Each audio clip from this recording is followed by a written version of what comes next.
So we would like to share with people our build as our own general contractor. It can be done, and when they're just lining their own pockets, you might as well line your own. I mean, you like to drive around in a diesel pickup as well as they would. So most general contractors, from what I've known, they don't even hardly pick up a hammer or pick up a nail gun or anything. They just make phone calls, and the normal everyday person can do phone calls. So we would just like to share our process and how we started and how our progress is going and everything. And it just, ours just started out as a house we liked on YouTube, and we showed our local lumber company, and they drew us up some plans and looked really close to what we had seen and imagined, and we went from there. And so far we've got the walls poured and getting ready to work on the backfilling and the pouring the floors for the rest of it.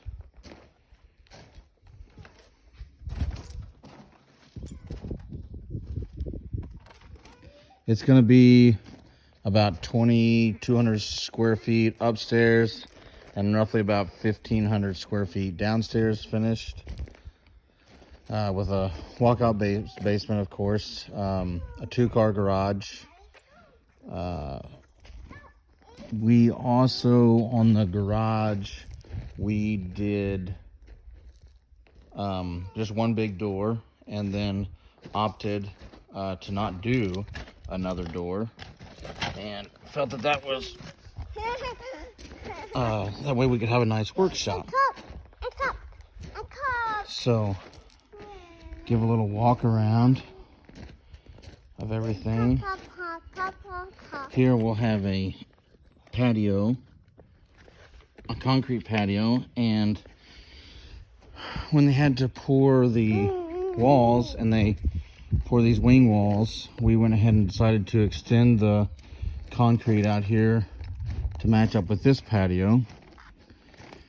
And then we will also extend the deck over top that will make it to where it can come to the edge and then have stairs here instead of going all the way down there and blocking the bottom person's view.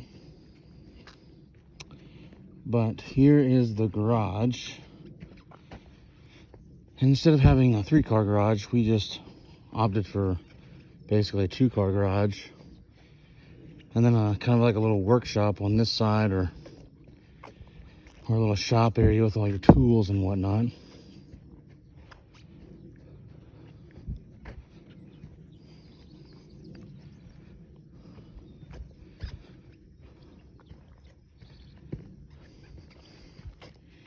And then we did add a storm cellar underneath the front porch.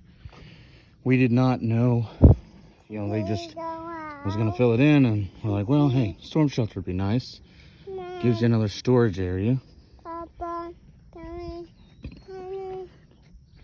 And they've got all the rubber coating on it, so it's waterproofed and ready. All we gotta wait for now is to get the other drain pipe in.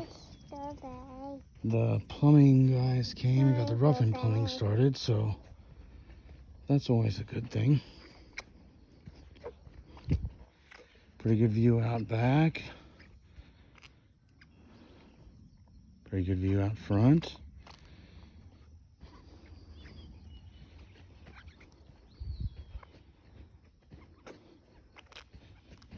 And then later on, like to do some block wall here to kind of make this kind of more finished.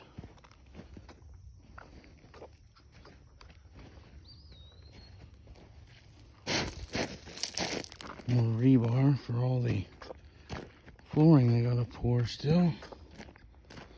There's one drain tile, and then they're gonna put another one on top of the footing. That way we definitely don't have no water in the basement. Definitely don't want that. But here is the plans. This is the upstairs. And then here's the basement.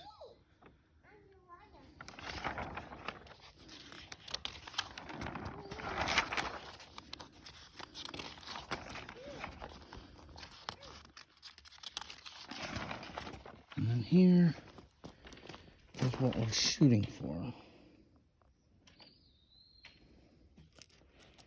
We hope, anyways.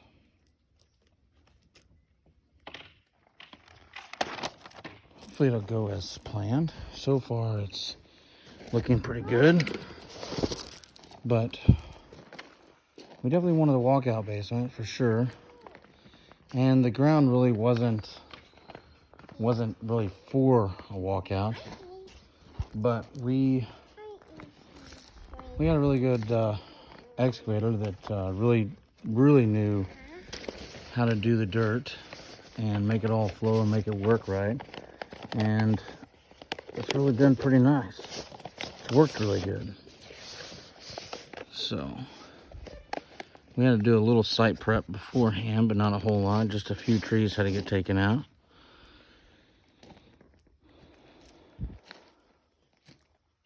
But show you the dirt work that we was talking about. But here's the plumbing they got in. We got one stack there for the upstairs. One stack there for the upstairs. That's for the kitchen and the laundry room and the back bathroom. And then we've got two drains. One for the water furnace and one for the furnace. This is just for a little downstairs kitchenette. And then this is for the downstairs bedroom. Got sinks, bathtub, toilet, the vent.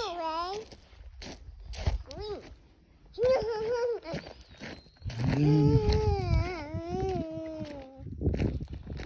got some before pictures of the dirt before the dirt work.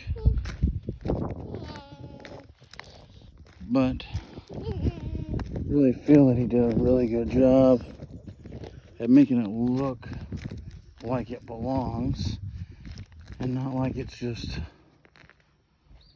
thrown on top. The biggest thing is just making phone calls, talking to the right people, and you can learn a lot that way.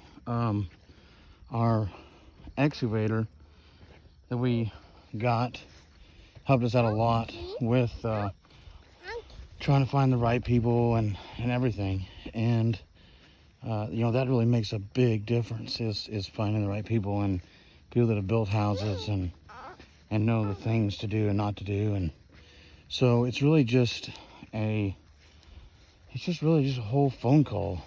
It's really what it boils down to. And getting bids. I mean, and never be scared to ask questions and just get more bids. That is a huge thing, is just getting bids.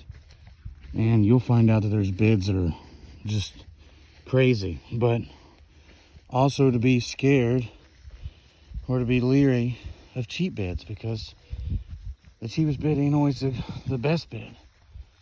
But when people tell you that you can't be your own general contractor, I disagree. You can be, with some knowledge and even just looking up on YouTube. I mean, YouTube is very helpful at helping people in the process and explaining how things go and explaining how, the steps you got to take and what you need to do next and everything. But we just want to share with everybody our build as it goes and try to help people out that always wonder if they can do it or not. And you can most definitely do. We got a couple bids just from general contractors on this house, and they was anywhere from 600 to $1 million. And I said, there's just no way that that house can cost 600 to $1 million. So we went to getting bids, and we should come in right at 425 to 450,000, give or take. And one thing that really helped us out is we knew what we was going to do. So we hit up our Home Depot and Lowe's, and we looked and looked and looked at clearance items, and we bought a lot of stuff on clearance items. I mean, we bought sinks, we bought, all kinds of stuff. Almost everything that we have bought for the house, we have bought on clearance. We've bought ceiling fans, $200 ceiling fans for $60. It's just an attic fan for $80. Just doing some research and not being, scared to ask questions. That's number one. And definitely don't be scared whenever a general contractor tells you it's going to cost you $600 to $1 million. Because it just wasn't even being realistic. And it was just, it was a very good scare tactic. And it almost worked until I started doing the math and starting getting the bids myself. So if you got questions, just comment, and I'll try to help anybody out. Because I just don't believe in ripping people off, and when they want to charge you 20 to 35% to be a general contractor, and all they're doing is making phone calls and doing the same thing that I did, getting bids and adding money to it. So follow us along on our journey as we try to build our dream house and our forever house, and we will try to help anybody else out that wants to do the same thing and has the same dream as ours.